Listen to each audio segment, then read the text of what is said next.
Nagsimula kami ng asawa ko mula noong unang pagkikita namin sa kolehiyo. Hanggang sa magkasama na kami sa iisang kama. Lumipas na ang 10 taon. Pero ngayon, dahil sa pera para sa kasal ng kapatid ko, dahil sa 200 pesos na renta, dahil sa mga maliit na bagay na walang kwenta, nag-away kami ng malakas. Hindi maganda ang paghihiwalay. Marahil ay naawa sa akin ang langit. Binigyan ako ng pagkakataong muling magsimula. Bumalik ako sa 10 taon na nakalipas. Sa tanghali nang makilala ko si Liu Ruyan. Sa pagkakataong ito, ayaw ko nang magkaroon ng kaugnayan sa kanya. Sa aking mga tainga ay may buzing na ingay. Ang lasa ng kanin at sabaw ng ulam. Ang init na nagmumula sa mga batang katawan ay nagsasama-sama. Na sumasalubong sa akin. Nakasalampak ako sa matigas na plastik na upuan. Sa harap ko ay isang madulas na mahabang mesa ng kantina. Nasa mesa ang isang stainless steel na plato. Na may kalahating kinakain na patatas na hiniwa at sweet and sour na ribs. Tinutokso ko ang piraso ng ribs na may sarsa. At napatigil ako ng 1 segundo. Sa buto, ramdam na ramdam ang kilabot na kahirapan. Hindi ito 10 taon na ang nakalipas. Sa kantinang unibersidad, yung pinakalumang putahe na pinakamura at nakakagutom. Itinaas ko ang kamay ko. Makinis ang balat sa likod ng kamay. Hindi pa ito yung naging magaspang at madilim dahil sa paglalakad-lakad sa negosyo. O kaya sa pag-inom ng alak hanggang gabi. Maayos ang mga kuko. Walang mansa ng usok. Bigla akong tumingin sa paligid. Mga batang mukha na labis na bata. Nakasimple at medyo pangkaraniwang damit. Nagsisiksikan sa masikip na kantina, nagkukwentuhan at naglalaro. Sa bintana, isang tiyahin na may puting sombrero ang abala sa paghahalo gamit ang malaking kutsara. Nagmumukhang impatient ang mukha. Sa malayo, may maliit na gasidzi na nakasabit sa dingding. Nanonood ng tanghalian na balita. Nang makita ang petsa na nag-scroll sa ibaba. Huminto ang aking hininga. Totoo bang 10 taon na ang nakalipas? 1 taon bago kami magparehistro ni Liu Ruyan. Nasa senior year pa kami noon. Sobrang salat na salat. Pero naniniwala pa rin na may maliwanag na bukas. May kumikirot sa tiyan. Di ko alam kung gulat. O kaya ay dahil sa kalahating plato. Nang mamantika at maanghang na patatas at baboy. Para sa akin, ang salitang sobra ay parang rusty na pako. Biglang pumasok sa isipan ko ng matindi. Sunod ay ang walang katapusang mga sirang larawan. Pumasok ang maingay na tunog. Basang-basa at amoy mamasahe na paupahan. Hindi kailanman maayos na maitatala ang mga bayarin. Mga bayarin sa tubig at kuryente. Mga bayarin sa credit card. Nasaan ang sahod ni Fang Yuan ngayong buwan? Hindi ba't sinabi mong ibibigay mo sa akin kapag naipadala na? May isang katrabaho na nagpakasal, nagbigay ako ng 200. Kulang pa tayo ng 300 para sa upa sa susunod na linggo. Kunin mo ang 200 para sa malaking bahagi. Iyan ay para sa mga obligasyon sa susunod. Sa susunod, malalaman mo rin. Ngayon, anong kakainin natin ngayong gabi? Maaari bang hindi ka laging tungkol sa pera? Nakakainis ba? Ang kanyang biglang naglaho na mukha at namumula niyang mga mata. At pagkatapos ay isang mas matagal na nakakapanghina na tahimik.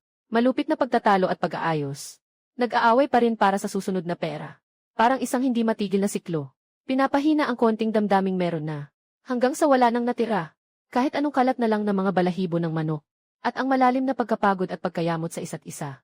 Ang huling tanawin na natigil sa aking harapan ay, bago ako umalis ng galit, nakatayo siya sa gitna ng kaguluhan. Na may boses na punit, sinabi niya, Fang Yuan, nagsisisi ako. Ang salitang iyon ay mas masakit kaysa sa anumang pagtatalo. Na parang tinamaan ako sa dibdib. Ngunit nananatili na lang ang pagiging manhid. Nagsisisi na tayo. Lahat tayo nagsisisi. Kung alam lang natin noon. Ang kasal. Ay ganito na ang itsura, pinipiga at winawasak ang lahat ng pagmamahal. Mas maganda pa sana noon. Ang tingin ay sadyang nakatuon sa pinto ng kantina. Biglang kumabog ang puso. Narito na si Liu Ruyan. Ilang hibla ng buhok ang nahulog sa tainga. Hawak ang isang platito. Bahagyang nakatayo sa dahan-dahan. Naghahanap ng kung ano sa masikip na kantina. Pumasok ang sikat ng araw mula sa malaking bintana sa likod niya. Binigyan siya ng malambot na gintong liwanag. Malinis at presko. May dalang sigla na natatangi sa panahon ng estudyante. At sa aking alaala. Yung huli, na babae na laging may lungkot at inis sa kanyang mga mata. Parang ibang tao. Noong nakaraang buhay, ganitong oras. At ganitong lugar. Nakita ko siya sa isang sulyap, at parang nawala ang tibok ng puso ko. Tapos, sa hindi maipaliwanag na dahilan, sinadyang naipagpag ko ang aking paa at nahagip siya. Nakalabas ang kaunting sabaw mula sa kanyang kamay. Tumalsik ito sa aking pantalon. Nagmamadali siyang humingi ng tawad. Pulang-pula ang kanyang mukha. Tumingin ako at nagmadaling tulungan siyang hawakan ang pinggan. Sinasabi sa bibig ko na ayos lang.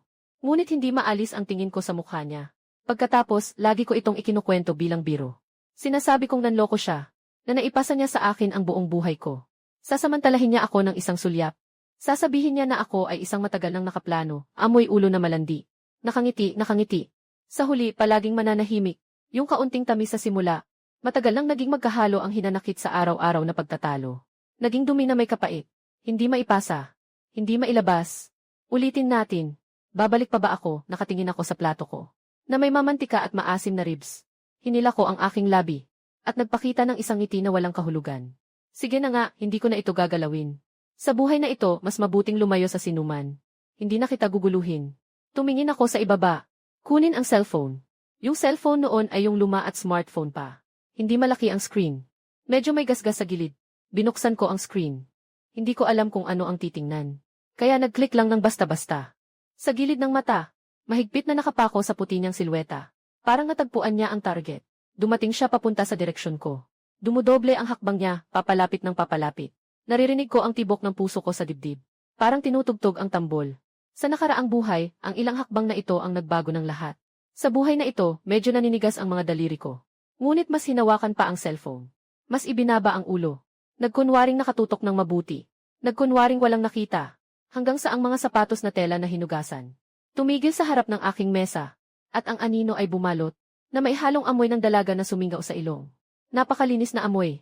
Nakatigil ang daliri ko sa malamig na screen. Hindi kumikilos. May isang mahinang tunog. Ito ay ang stainless steel na plato na inilagay sa harap ko. Tunog mula sa mesa, na nakadikit sa aking plato. Kahit naramdam ko ang bahagyang panginginig. At narinig ko, ang kanyang boses. At sa alaala ko matagal na ang nakalipas. Yung palaging pagod, at hindi mapagpasensyang boses ay iba. Ngayon ang boses ay mas maliwanag, na may kaunting lambing na katangian ng isang batang babae sa ganitong edad. Ngunit ang tono ay medyo kakaiba. Hindi ito ang kabaitan ng estranghero. At hindi rin ito ang kaswal na asa ng kakilala. Ito ay isang bagay na mahirap ipaliwanag, na may kaunting banayad na damdamin. Sabi niya, Fang Yuan. Buong pangalan pa. Nawala ang isang tibok ng puso ko. Talagang kilala niya ako. Hindi dapat sabihin na kilala niya ako. Ayon sa landas ng nakaraang buhay, humigop ako ng malalim na hangin. Pinipilit ang sarili kong itaas ang ulo. Sa aking mukha, sinisikap kong ipakita ang kaunting. Magalang ngunit malayo na pagdududa sa estrangherong kaklase. Kaklase, hindi ko pa natatapos ang sinasabi ko.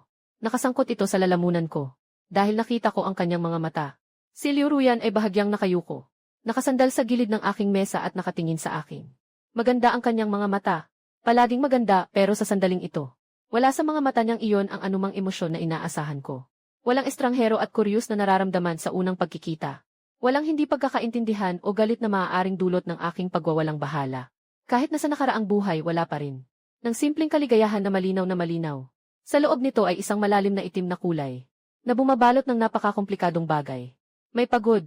May isang matalim na pangunawa na nagdudulot ng malalim na walang magawa. At may kaunting hindi ko maintindihan, na parang halo ng sakit at pangutya. Ito ay tiyak na hindi ang dapat na mayroon ng isang batang babae na nasa 20s, na unang nakikitungo sa akin. Sobrang bigat ng kanyang mga mata. Ang bigat na iyon ay nagdulot ng mga bitak sa lahat ng aking bagong itinatag na depensa sa isip. Bigla itong nagkaroon ng mga bitak. Tumingin lang siya sa akin. Hindi niya pinansin ang aking sinadyang estrangherong pambungad. Bumaba ang kanyang tingin. Sa telepono na mahigpit kong hawak sa kamay ko. Pagkatapos ay napailing siya. Isang napakaliit na ngiti, halos walang kurba. Ngunit nakaramdam ako ng hindi maipaliwanag na lamig sa likod ko. Hinawakan niya ang isa pang kamay. Gamit ang manipis na hintuturo. Maingat na dumikit sa screen ng telepono na hawak ko ng nakahawak. Malambing na malamig na daliri. Parang haplos na hindi sigurado sa aking balat. Bigla akong kinilabutan. Itinataas niya ang mata. Muling tinitigan ako sa mata. Boses niya ay napakaibot. Kasing baba ng kaya lang naming dalawa ang makarinig.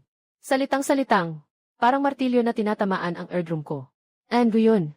Muling tinawag niya ang pangalan ko. Nakuha mo ng mali ang cellphone mo. Biglang may ingay sa ulo ko. Lahat ng tunog. Magulo sa kantina. Balita sa telebisyon. Ang tawanan at usapan sa tabi biglang nawala. Naging isang walang laman at matalim na pagmumuni-muni. Tanging ang kanyang sinabi kanina ang natira. Napaulit-ulit na umuukit sa aking walang laman na isipan. Baligtad ang hawak mo sa cellphone. Mabagal at matigas akong yumuko. Ang tingin ay nakatuon sa aking kamay. Mahigpit kong hawak ang cellphone. Nakaharap ang screen palabas. Pero baligtad ang direksyon. At kanina ay pinanatili ko ang nakakatawang posisyon na ito. Na nakatutok sa pag-scroll sa cellphone sa loob ng matagal. Para magkunwaring hindi ko siya nakita. Biglang umusbong ang init sa aking ulo. At umuugong ang aking mga tainga. Ang aking pisngi at lieg ay biglang uminit. Hindi ito dahil sa hiya. Isang uri ng pagtanggal ng lahat ng peking maskara sa isang iglap. Nahayagang nahahayag sa paningin ng iba. Ngayon ay nakahihiya at naguguluhan. Napansin niya ito. Hindi lang niya napansin na tinatago ko siya ng sadyang. Pati na ang matinding pag-ikot ng aking lalamunan. Nais kong magsalita. Ngunit napansin kong matigas ang aking lalamunan, hindi makapagsalita. Hindi makapaglabas ng kahit isang pantig. Walang magawa kundi magbukas ng bibig ng walang saysay. Nakatingin ng matagal sa nakalawit na screen. Parang isang napakahirap na suliranin. Hindi na nagsalita si Liu Ruyon. Mananatili lang siyang nakayuko ng bahagya. Nakasandal ang kamay sa gilid ng mesa ko. Tahimik na nakatingin sa akin. Tumingin sa akin habang unti-unting nawawala at muling bumabalik ang kulay sa aking mukha. Tumingin sa akin habang ang gulat at pagkalito sa aking mga mata ay walang takas. Ang titig na iyon ay nakakatakot sa kanyang katahimikan. May dala itong halos malupit na pagsusuri. Parang ang hangin ay nanigas. May nakaharang na madulas na mesa ng pagkain sa pagitan natin. Ngunit tila may napakalalim na bangin sa pagitan natin. Punong-puno sa loob ang 10 taon ng kasal namin noon. Ng mga maliliit na alitan. Ng mga sama ng loob namin sa isa't isa. At ang huling daing ng pagsisisi. Hindi ko alam kung gaano katagal. Marahil ilang segundo lang. O marahil isang siglo ang tagal. Sa wakas, muling kumilos siya. Hindi siya tumayo at umalis. Kundi pinababa pa ang kanyang katawan. Biglang lumit ang distansya sa pagitan namin. Sadyang malapit na halos mabilang ko ang kanyang bahagyang nanginginig na pilikmata. At makita ang lalim ng kanyang mga mata. Ang komplikadong liwanag na hindi ko pa rin nauunawaan. Ang malinis na amoy ng detergent sa kanyang katawan ay mas malinaw na lumapit. May bahid pa rin ang amoy ng mantika sa kantina at ang napakainit na amoy ng kanyang sariling katawan. Isang pakiramdam na pamilyar ngunit kakaiba. Matindi siyang tumama sa akin. Biglang naninigas ang katawan ko. Hindi sinasadyang napigilan ang mahigpit na pagkakahawak sa malamig na gilid ng telepono. Lumapit siya sa aking tainga. Ang mainit na hininga niya ay parang balahibo na dumampi sa aking tainga. Tapos, narinig ko ang kanyang boses na mas mababa at mas magaan kaysa kanina. Parang humihingal na pumasok sa aking tainga, na may isang tiyak na kapalaran sa kanyang mga mata. At may bahagyang hindi mapansin na panginginig, sinabi niya. Fang Yuan, bumalik ka na, di ba? Bumalik na. Ang tatlong salitang iyon ay biglang tumago sa pinakaloob ng aking isipan. Ang huling maliit na pag-asa na nagsisinungaling sa sarili. Ganap na nawasak. Alam na niya. Hindi lang niya alam na tinatago ko siya. Alam niya rin kung bakit ko siya tinatago. Dahil siya at ako ay pareho. Muling bumalik mula sa nakakapagod na 10 taon. Bumalik sa isang bagay na hindi pa nagsisimula. O maaaring sabihin na lahat ay malapit ng magkamali. Ang simula ng muling pagsisimula. Isang napakalaking pakiramdam ng kabalbalan at takot ang biglang humahadlang. Gusto kong umiling. Gustong tumanggi, gustong sabihin sa kaklase. Mali ang pagkakakilala mo. O baka naman masyado kang nakababad sa mga nobela na nagsasabi ng mga kalokohan. Pero ang leg ko ay matigas na parang kalawangin na makina. Hindi ko maigalaw, ang mga labi ko'y nanginginig. Ngunit walang makabuluhang tunog ang lumalabas. Tanging ang puso ko ang sumasabog sa ingay, na sumasakit sa aking dibdib. Ang mga bingi ko'y puno ng mabigat at magulong paghinga. Masyado siyang malapit. Malapit na para maramdaman ko ang banayad na init mula sa kanyang katawan. Malapit na sa nakaraang buhay. Ang huli nilang mga mukha na puno ng akusasyon. At ang batang malinis na mukha sa harapan ko, na may dalang bigat at pagod, ay nag-overlay. Nabaluktot ngunit malinaw. Bigla akong tumagilid pabalik. Ang aking likod ay tumama ng malakas sa matigas na plastik na upuan. Naglabas ito ng isang malalim na tunog. Ang mga binti ng upuan ay kumikiskis sa sahig. Nagbigay ito ng nakakairitang ingay. Medyo malakas ang ingay na ito. May ilang tao sa mga katabing mesa na tumingin ng may pagkamausisa. Sa wakas, si Liu Ruyan ay tumayo ng tuwid. Yung mabigat at komplikadong ekspresyon sa mukha niya. Nang umupo siya, parang alon na nawala agad. Napalitan ng isang halos malamig na katahimikan. Tanging sa malalim na mata niya, may naiiwan pang bahagyang mga alon na hindi niya agad na itago. Hindi na niya ako tiningnan. At hindi na rin pinansin ang mga tingin sa tabi niya. Kumilos lang. At kinuha ang plato na kakalagay lang niya sa harap ko. Nandoon ang simpleng kanin. Isang bahagi ng piniritong gulay. At isang bahagi ng sweet and sour na ribs. Na eksaktong kapareho ng sa akin. Pinakamura at pinakamatibay na set meal sa cafeteria. Noong nakaraang buhay, nang kami ay naging sobrang mahirap. Tikman mo ito. Tapos sabay nating ilipat ang kaunting mga buto-buto sa bawat isa sa ating mangkok. Sabi niya, ayaw niya ng masyadong matataba. Sabi ko, nagdadayat ako. Ngayon, naiisip ko, puro pangit at masakit na kasinungalingan ito. Hawak niya ang plato habang nakatayo siya sa lugar. Parang nagdalawang isip siya ng 0.1 segundo. At pagkatapos ay ginamit niya ang isang karaniwang tono, na hindi masyadong malakas o mahina. Saktong sapat para marinig ng taong nakikinig sa tabi. At ipinaliwanag na humihingi siya ng tawad, na nagkamali siya ng tao. Mukha kang katulad ng isang kaklasiko sa mataas na paaralan. Sa likod mo, parang pareho. Pagkatapos niyang sabihin iyon, hindi na siya nagbigay ng oras para sa aking reaksyon. Bit-bit ang set na may sweet and sour ribs, lumingon. Umalis, pumunta sa pinakalayo sa kantina mula sa akin. Taas ang likod. Maingat ang hakbang. Parang hindi nangyari yung napakalakas na usapan kanina. Parang nagkamali lang talaga siya ng tao. Nanatayo ako nang nakapako sa lugar. Hawak ko pa rin ang teleponong nakabaligtad. Sa palad ko ay malamig, mamasa-masang pawis. Yung tingin nila sa amin ay unti-unting bumaba. Bumalik sa normal ang ingay sa kantina. Dahan-dahan kong binabaling ang telepono. Nagliliwanag ang screen. Itim na screen. Nagmumukha akong nawawala sa aking sarili sa mga sandaling ito. Bata ngunit tila matanda. Alam na niya. Bumalik na rin siya. Bakit siya lumapit kanina? Para iwasan ang maling simula tulad ko. O may iba pang dahilan. Ang tono niya. Ang kanyang mga mata. Hindi parang simpleng pag-verify. At tahimik na naglayo sa isa't isa. Walang ibang bagay. Mga bagay na hindi ko maunawaan at hindi ko kayang pag-isipan ng malalim. Itinaas ko ang kamay ko at mariing pinahid ang aking mukha. Sinusubukang pigilin ang magulong isip. Ngunit hindi ko maiwasang muling tumingin sa sulok ng kantina. Si Liu Ruyan ay nakatalikod sa akin. Nakaupo doon at dahan-dahang kumakain. Masyadong malayo. Hindi ko makita ang kanyang ekspresyon. Tanging ang kanyang likod ang aking nakikita. Tahimik. At medyo hindi akma sa maingay na paligid. Bigla kong naisip ang kanyang paglapit kanina. Yung bahagyang liwanag sa mata ko na hindi ko maintindihan. Para akong isang nakabantay na nakatago ng maingat. Nagsimula akong iwasan ng sadyang. Lahat ng posibleng daan na pwedeng makasalubong si Liu Ruyan. Sa kantin, pinipili ko ang pinakamaliit na oras. O diretsong pumupunta sa labas ng campus sa kainan. Sa tubig na inihahanda sa baba ng dorm. Pinipili ko ang oras na malamang hindi siya lalabas. Kakapuno lang ng tubig. Ang kasama ko sa kwarto, si Zhu Hao, ay may dalang sipilyo. Na nagtanong ng hindi malinaw. Bege, anong mga lihim na trabaho ang ginagawa mo lately? Parang naglalaho ka. Tumingin ako sa tubig sa lababo. At nagbiro, nakahanap lang ako ng part-time. Di tiyak ang oras. Anong part-time to? Ang misteryoso, baka may nangyayari nga. Sino ang tinatakasan ko, kumabog ang puso ko. Pero hindi ako nagpapakita ng kahit anong reaksyon sa mukha. Nagbuhos ako ng malamig na tubig sa mukha ko. Sobrang lamig, kinilabutan ako. Ano nang pinapangarap ko lang? Tulong lang naman sa pag-aayos ng warehouse. Tumingin si Zhu Hao sa akin na may pagdududa. Hindi na nagtanong. Nakapagpahinga ako. Ngunit mabigat ang aking kalooban. Ngunit maiiwasan mo ang unang araw. Ngunit hindi ang ika-15 araw. Lalo na, sa harap ng isang taong sadyang gustong makatagpo sa iyo. Miyerkules ng hapon, elective na klase. Pinili ko talaga ang isang madaling kurso. Na makakapasa lang sa pagsusumite ng papel sa huli tungkol sa pagsusuri ng sining ng bayan. Malaki ang lecture hall. Na kayang tumanggap ng mahigit 200 tao. Pumasok ako sa likod na pintuan sa tamang oras. At umupo sa huling hilera sa sulok. Nagsuot ako ng sombrero. Ipakita ang librong ito. Balak kong makalusot sa 2 klase na ito. Nasa kalagitnaan ng leksyon. Ang matandang propesor ay dahan-dahang nagpapakita ng isang papel na ginupit. Ipinaliliwanag ang magandang kahulugan nito.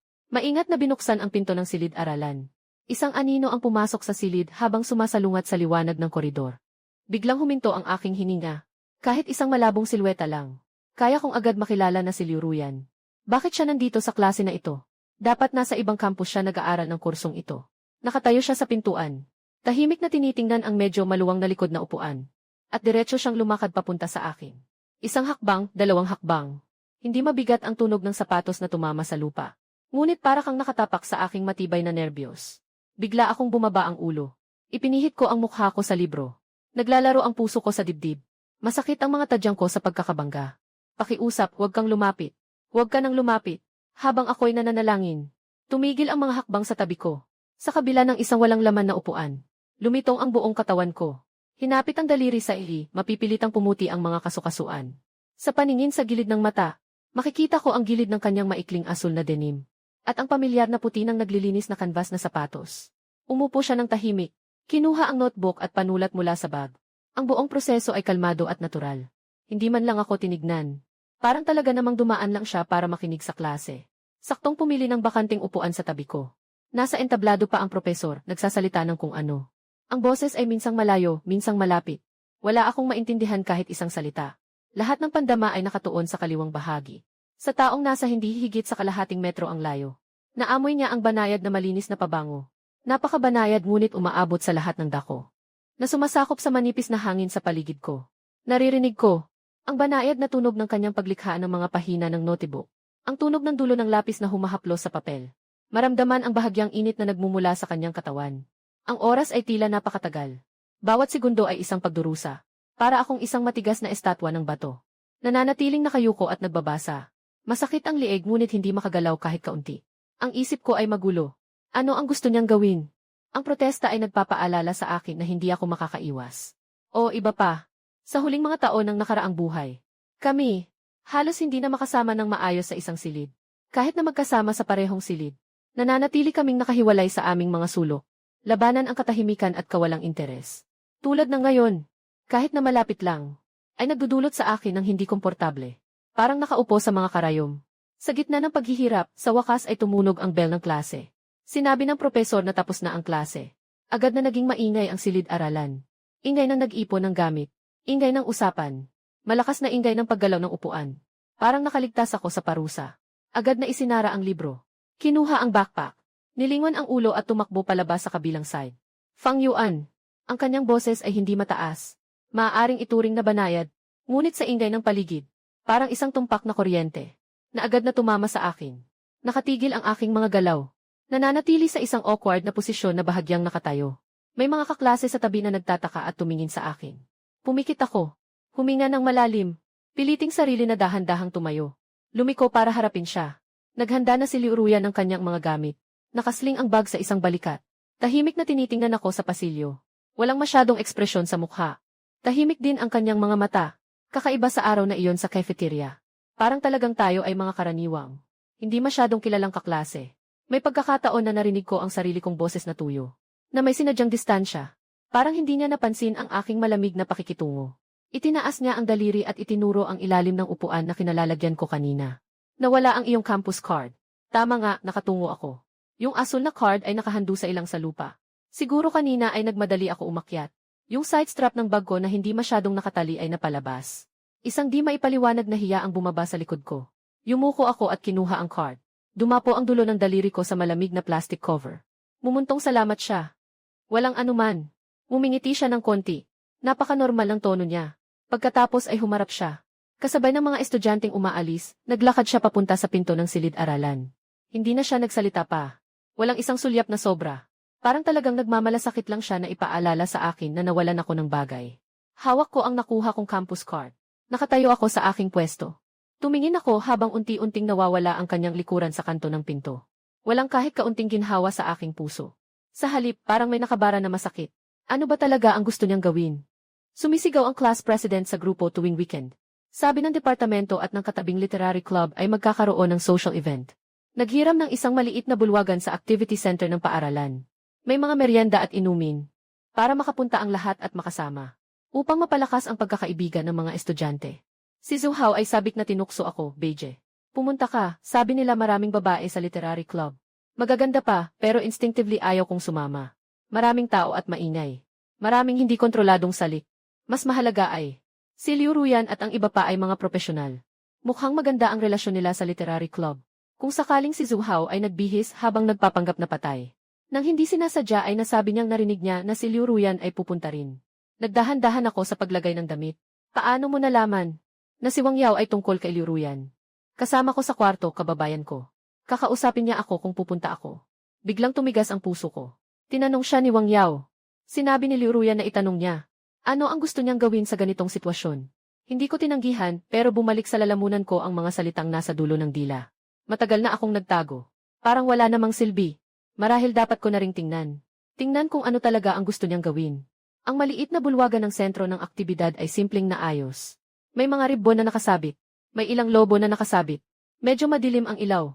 Hindi masyadong malakas ang tunog ng musika. Isang sikat na love song. Nagsasama-sama ang amoy ng merienda at inumin sa hangin. At ang amoy ng pabango, shampoo at katawan ng mga kabataan. Maraming tao na ang dumating. Nakatayo ng grupo-grupo, nagkukwentuhan.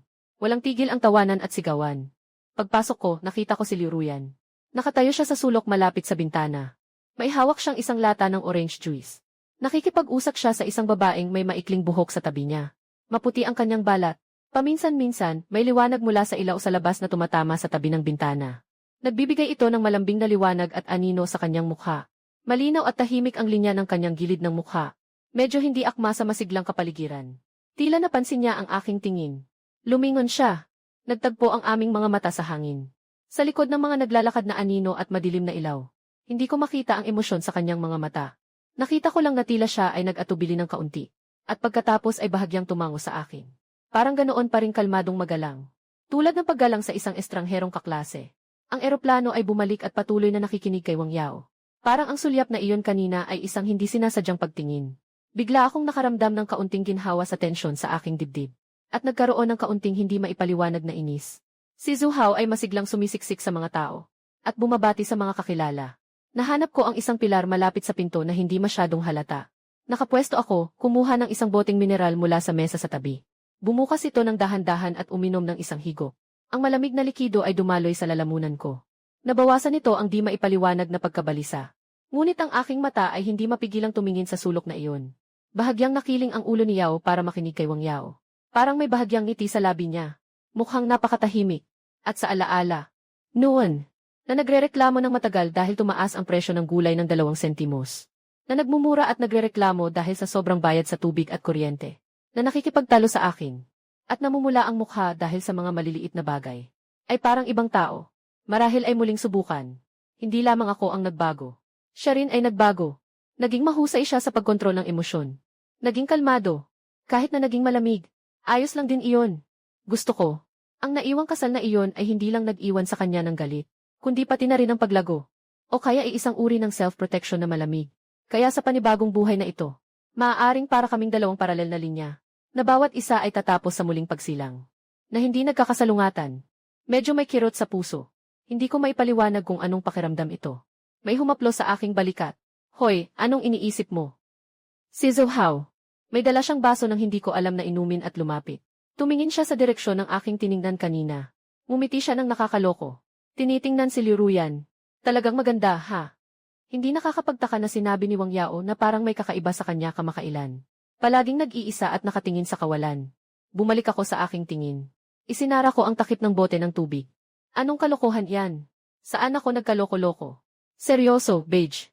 May gusto ka ba sa kanya? Yung babae, siya na mismo ang nakipag-usap sa'yo. Ikaw naman, parang nakakita ng multo. Ngayon, nagtatago ka na sa kanya. Tapos, palihim mo siyang pinapanood. Walang ganun, wala namang nangyayari. Pinutol ko siya. Medyo matigas ang tono.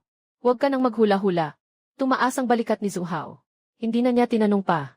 Tinawag na naman siya ng iba. Ako'y nakasandal sa malamig na haligi. Huminga ako ng malalim. Nakakatawa, noong nakaraang buhay, nakakatawa talaga. Nakakatawa. Sa huli, tanging mga piraso ng manok at pagkabughaw na lamang ang natira. Mas mabuting barilin na lang ang buhay na ito ng maaga. Upang maalis ang atensyon. Kinuha ko ang cellphone ko. Nag-swipe ako ng walang direksyon. Ang liwanag ng screen ay medyo nakakasilaw sa madilim na paligid. Wala sa isip na nakatingin sa paligid. Bigla, may isang taong dumating. Amoy ng malinis at banayad. Nanigas ang aking daliri. Kahit hindi ako tumingin, alam ko na kung sino.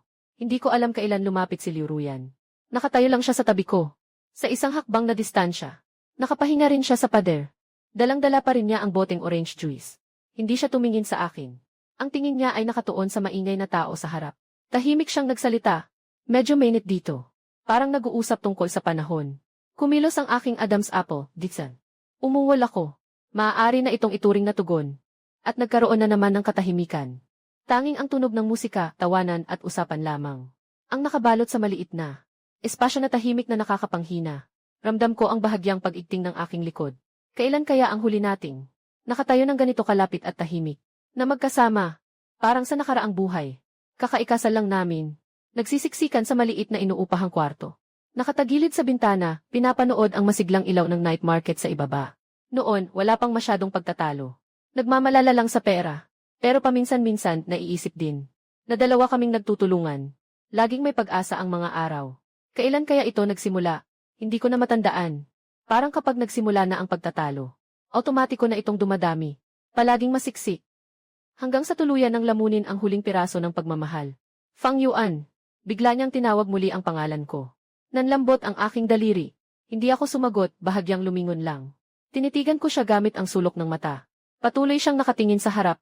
Ang kanyang profile sa mahinang ilaw ay medyo malabo. Nasa iiwas ka ba sa akin itong mga nakaraang araw? Huminto siya sandali. Napakamahinang boses. Ngunit bawat salita ay malinaw. Sa wakas ay naitanong ko na. Ano ang dapat kong sabihin? Na ako ay umiwas sa iyo.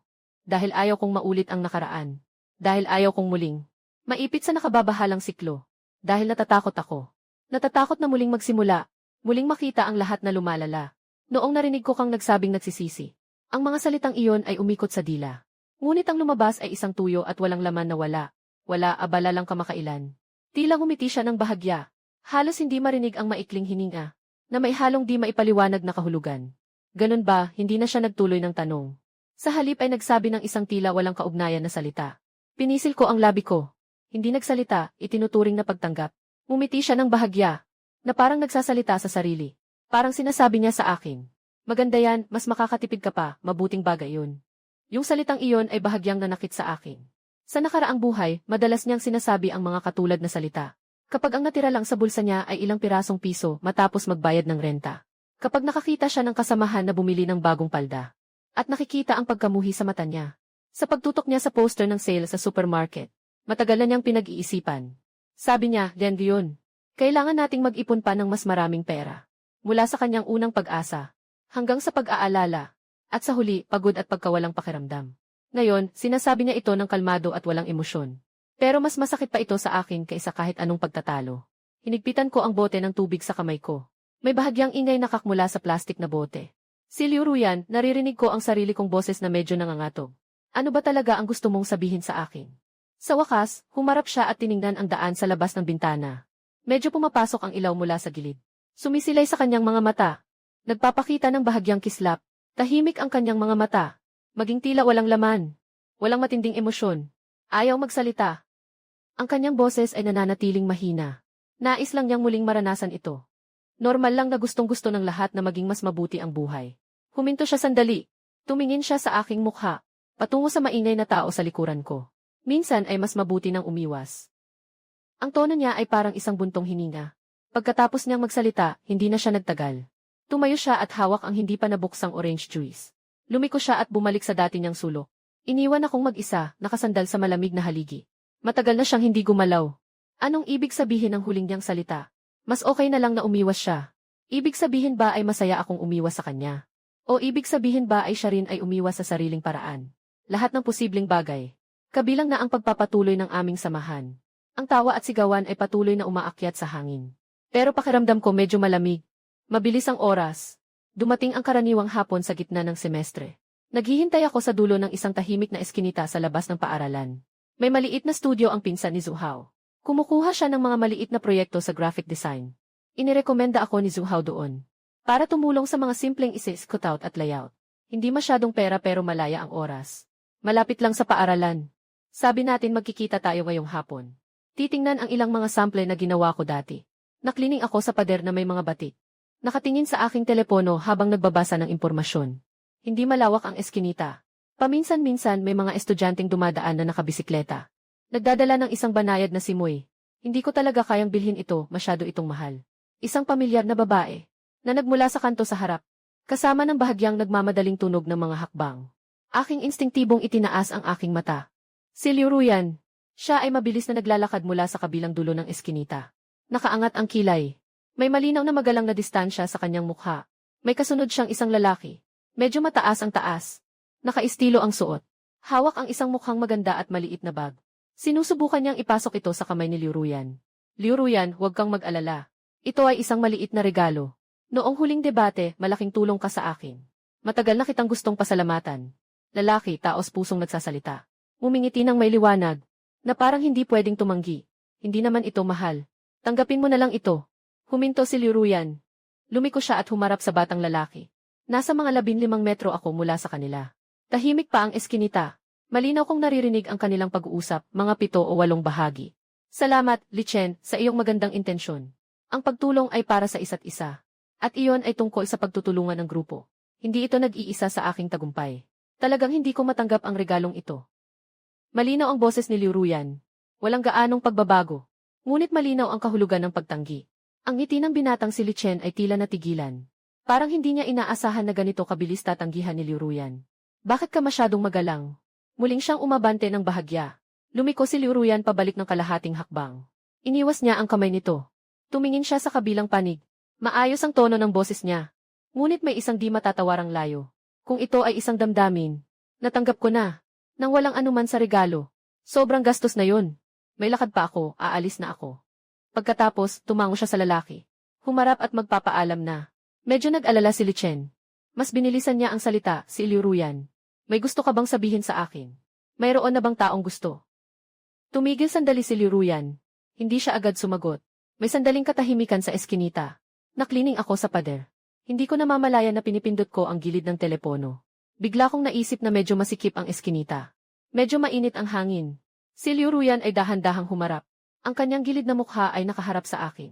Nakikita kong wala siyang gaanong emosyon. Maaari pang sabihing kalmado. Ngunit ang mga mata niyang iyon, sa bahagyang madilim na liwanag ng eskinita, ay tila napakalinaw at napakakalmado. Tinitigan niya si Lichen. Bawat salita ay sinasabi niya si Lichen. Wala akong minamahal. Gayon din, sa ngayon, ay ayaw ko munang pag-isipan ang mga iyon. Ngayon, gusto ko lang tapusin ng maayos ang pag-aaral ko. Gumawa ng mga bagay na gusto kong gawin. Hindi siya malakas ang boses. Ngunit malinaw na naririnig ang kanyang sinabi. Siya ay huminto sandali. At ang kanyang tingin ay dumaan sa magandang bag na hawak ni Lishan. Na may malamig ngunit tiyak na tono. Kaya ang iyong regalo. Ano man ang halaga, hindi ko ito matatanggap. Walang kinalaman ito sa aking opinyon tungkol sa iyo. Ito ay tungkol lamang sa aking sariling prinsipyo. Magkaklase lang tayo. Ayos na iyon. Salamat sa iyong intensyon. Pakiusap, intindihin mo rin. Pagkatapos niyang sabihin iyon, hindi na siya tumingin sa mukha ni Lichenking na puno ng pulang kulay. At hindi rin siya binigyan ng pagkakataon na magsalita. Walang pag-aalinlangan siyang humarap. Patungo sa dulo ng eskinita. Dito sa aking panig. Mabilis na naglalakad. Mabilis siyang naglalakad. Na nakayuko. Hanggang malapit na siyang dumating sa akin. Napansin na may tao pa sa dulo ng eskinita. Bigla siyang tumingin pataas. At nagtagpo ang aming mga mata. Maliwanag kong nakita siya. Ang kanyang mga mata na pilit na nagpapakita ng katahimikan na biglang nagbasag. Na nagpakita ng kaunting pagod na hindi na maitatago. At isang halos nakakahiya na sitwasyon. Bagamat ang kahihiyan ay sandali lamang. Na halos nagbigay ng ilusyon. Sa susunod na segundo, muling ibinaba niya ang kanyang mga pilik mata. At walang kahit anong pagtigil sa kanyang mga hakbang. Wala siyang balak makipagbati sa akin. Parang isang hangin na mabilis na dumaan sa tabi ko. Dala ang bahagyang amoy na nagmumula sa kanyang buhok. At isang bahagyang, parang walang katapusang, pilit na pinipigil na panginginig. Nakatayo lang ako sa lugar, hindi gumalaw. Pinapanood ang kanyang likod na naglalaho sa kanto. Sumasama sa mga tao sa labas na kalye. At pinapanood din ang lalaking nagngangalang Lichen na nakatayo lang sa lugar. Paiba-iba ang kulay ng mukha niya, minsan pula, minsan puti. Sa huli, malakas niyang tinadyakan ang pader sa tabi niya. Muling nagmura siya ng malakas. Hinawakan niya yung regalong hindi niya naibigay. Tumalikod siya at naglakad sa kabilang direksyon. Bumalik sa katahimikan ang alley. Tanging ang malayong ingay ng trapiko ang naririnig. Nakanganga ako sa pader at unti-unting tumayo. Naging madilim ang screen ng phone dahil matagal nang hindi ginagamit. Pero paulit-ulit na binabalik sa isip ko yung nangyari kanina. Medyo masakit, medyo sumasakit. At may isang uri ng hindi maipaliwanag na inis. Bigla kong naalala. Yung sinabi niya noong gabing yun sa ilalim ng madilim na ilaw sa social gathering. Kung pwede lang ulit, gusto naming lahat na maging mas maganda ang buhay. Normal lang na magtago na rin. Hindi lang niya ako tinatago. Tinatago niya ang lahat. Baka muling mapahiya siya. Sa pagod na relasyon. Sa ganitong parang sadyang walang pakundangang paraan. Lalong tumitindi ang pananakit sa dibdib niya. Kasama pa ang isang haplos ng. Yung tanong na kahit ako mismo ay ayaw ko ring pag-isipan ng mabuti. Hindi ko alam kung gaano nakatagal akong nakatayo doon. Nakatanggap ako ng tawag mula kay Zuhao na nagpatulog sa akin. Kuya Be, nasaan ka na? Naghihintay na ang pinsan ko. Binaba ko ang tawag. Huling tiningnan ko ang alley kung saan nawala si Liu Ruyan. Dito, maraming tao ang dumadaan. Wala na siyang bakas. Tanging hangin ang dumaan, nagwawalis. Nang ilang patay na dahon sa lupa. Hawak ko ng mahigpit ang telepono. Tumalikod ako at naglakad papunta sa studio na napagkasunduan namin ni Kuya Zuhao. Ngunit hindi maipaliwanag, parang mabigat ang mga hakbang ko. Walang gaanong pakialam ang puso ko. Sino ang nagsalita si Kuya Zuhao habang nakatingin sa screen? Ako ay Ang isip ko ay puno ng mga mata ni Liu Ruyan sa eskinita. Pagod at nakakahiya. At ang matinding galit ko sa sarili ko. Masyadong matigas sa sarili. Lumapit si Zuhao, Beige. Ayos ka lang ba? Bakit ang pangit ng kulay ng mukha mo? Naiwan ko siya. Wala namang relasyon. Anong naiwan tapos na ang larawan? Ipinadala ko na, aalis na ako. Sa daan pabalik sa paaralan. Nanginig ang telepono. Ito ay mensahe mula sa isang estranghero. Magkita tayo ngayon sa dati nating lugar. Sa lumang lugar noong nakaraang buhay. Tinatawag naming lumang lugar ang maliit na sirang lawa sa likod ng paaralan. Walang pera para sa ibang lugar. Ayos lang iyon. Kapag nag-away o nalungkot, Gusto nang makipag-usap. Pupunta lang doon at maglalakad-lakad sa paligid ng lawa. Maya-maya, hindi na kami madalas pumunta roon. Ayaw ko na makipag-away kahit kailan. Wala nang kwenta pang pag-uusap. Inikot ko lang ang daliri ko sa screen ng matagal. At sinagot ko na lang ng sige. Halos instant niyang sinagot. Kung hindi ka pupunta sa pavilion sa gitna ng lawa, pupuntahan kita sa dorm mo. Nakatingin lang ako sa linyang ito. Maaari mong isipin ang kanyang ekspresyon nang sabihin niya ang mga salitang ito. Tahimik ngunit hindi mapag-usapan. Parang noong nakaraang buhay nang pilitin akong magbayad ng upa. Lumiko ako patungo sa maliit na lawa. Ang kaunting inis sa aking puso ay naging labis na pagkabahala. Ano ba talaga ang gusto niyang mangyari? Gusto ba niyang makipagtalo at pilitin akong umamin? Sira-sira na ang pavilion sa gitna ng lawa. Namatay na ang isang sira-sirang ilaw ng kalye. Ang natitirang isa ay bahagyang nagliliwanag. Nakatayo si Liuruyan sa gitna ng bahagyang maliwanag at madilim na liwanag. Nanonood habang lumalapit ako. Nakatayo na ako ng matatag. Agad siyang nagsalita. Walang paligoy-ligoy. Kumita ako ng kaunti. Gumawa ako ng isang gabay. Tumulong sa paggawa ng mga tala para sa mga profesional na kurso. Nag-highlight ng mga mahahalagang punto at nag-ayos ng tutor. Nakaipon ng 53,000. Nagtaka ako, maayos ang kanyang bilis ng pagsasalita. Parang nag-ulat ng trabaho. Kumuha siya ng kanyang telepono. Nagtap ng ilang beses. Ipinasa sa harap ko. Ay ang balanse ng mobile banking. Screenshot ng 10, 100,000 at 53,826 piso at 40 sentimos. Tumingala ako sa kanya. Wala siyang ipinapakitang kayabangan. At walang anumang alon. Kundi katahimikan. Kinuha niya ang telepono. Tinanong ka kung ano ang part-time job mo. Tumutulong akong gumawa ng mga design. Narinig kong medyo tuyo ang boses ko. Sa totoo lang, halos 30,000 na. Magkano ang kinita? Mahigit 20,000. Hindi ko sinabi lahat. Tumango siya. Parang hindi siya nagulat sa numerong ito. Nagtanong din ako. Kaunti lang ang mga kurso mo ngayong semestre. Mas marami kang oras na nagtatrabaho sa labas. Tumingin siya sa akin. Ang mga mata niya ay kumikislap sa madilim na ilaw. Si Fang Yuan, nagsusumikap ka rin para kumita, di ba? Nawala ako sa salita. Para sa akin, nagsusumikap akong kumita. Dahil natatakot sa kahirapan. Natakot na kung sakaling umusad siya ng isang hakbang. Lumapit pa sa akin. Ang ugat ng away namin noong nakaraang buhay. Ngayon ay hindi na ba problema? May ingay sa ulo ko ng bigla. Anong ibig mong sabihin? Ang ibig kong sabihin ay, may pera na tayo ngayon. Hindi na tayo mag-aaway dahil sa upa sa susunod na buwan. Hindi na tayo mag-aaksaya ng oras sa 100 pisong utang na loob. Hindi na tayo magdadalawang isip sa mga nakasele na buto sa supermarket ng 1-0 minuto. Sa bawat sinasabi niya, isang eksena ang lumalabas sa isip ko. Nakalumang paupahan. Hawak niya ang resibo. Nakatagilid ang kanyang kilay. Galit siya dahil nagbigay ako ng 200 pesos na paminsan-minsan. At namumula ang kanyang mga mata. Sa harap ng malamig na yelo sa supermarket. Tayo nagtagal sa katahimikan sa presyo ng mga etiketa. Kaya ng pera nalutasin ang karamihan sa mga problema. Ang natitira ay problema ng tao. Fang Yuan, bukod sa pera, wala na bang iba sa atin? Sabi niya pa rin. Hindi masyadong malakas ang boses. Pero masakit sa tenga ko ang tunog. Medyo malamig ang hangin sa loob ng pavilion. Tumingin ako sa kanya. Bigla kong naramdaman na parang hindi ko na siya kilala. Sa huling bahagi ng nakaraang buhay, ang kanyang mga mata ay puno ng pagod at sama ng loob. Ngayon, wala na ang mga iyon. Natira na lamang ang isang halos matigas na kalinawan. At malamig na determinasyon. Liuruyan, narinig ko ang aking boses na may panghihina. Magsimula ulit. Gagawin mo ito para patunayan ito. Patunayan na kapag mayaman na tayo, magiging maayos na ang buhay natin. Para sa akin, hindi ako susuko. Bakit sila kaya, tayo hindi? Bakit dahil sa kahirapan, kailangan na lang nating tanggapin ang kapalaran? Akala nila mali ang pagsasama natin. Sumagot siya ng walang pag-aalinlangan. Maging medyo matigas pa nga, nakatingin siya sa akin na hindi kumikblink. May apoy na nag-aalab sa loob nito. Ang nakaraang buhay natin ay isang gulo. Ngunit iyon ay dahil wala tayong iba kundi ang isa't isa. Walang pera. Walang koneksyon. Parang dalawang daga na nakulong sa putik. Maliban sa pagkagat sa isa't isa. Ano pa ang magagawa? Humakbang siya ng isang hakbang pasulong. Halos mahawakan na ako. Nagsalita siya ng tuloy-tuloy. Ngayon, iba na. Alam ko kung ano ang kumikita. Alam mo kung paano iwasan ang mga bitag. May mga kamay, paa at isipan tayong lahat. May mga aral mula sa nakaraang buhay. Fang Yuan. Tinatakpan mo ako.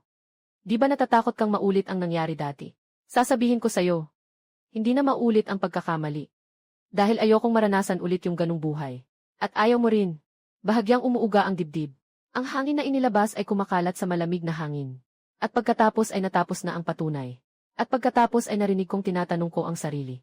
Ang boses ay tuyo. Tahimik siya ng ilang segundo. Hinahampas ng hangin ang mga hibla ng kanyang buhok sa noo. Humigop siya ng hangin. Bumaba ang boses. Yung kaunting pinipilit na kalmado ay napunit.